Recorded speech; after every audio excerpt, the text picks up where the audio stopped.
My name is Navesh, student in గట్టిగా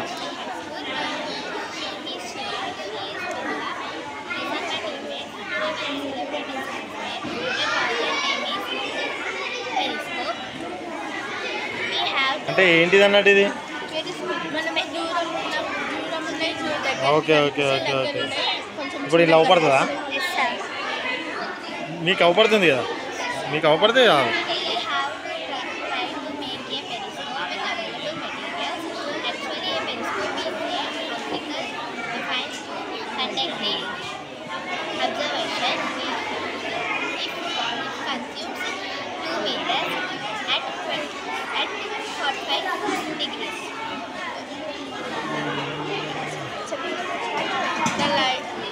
The light rays falls on the first mirror and falls on the second mirror.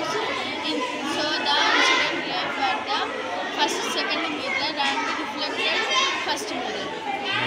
ఒకసారి ఎట్లా పెట్టి చూడాలి కదా. మీరే చూడండి. నేను అంటే దూరం అవపడుతుందా ఏది?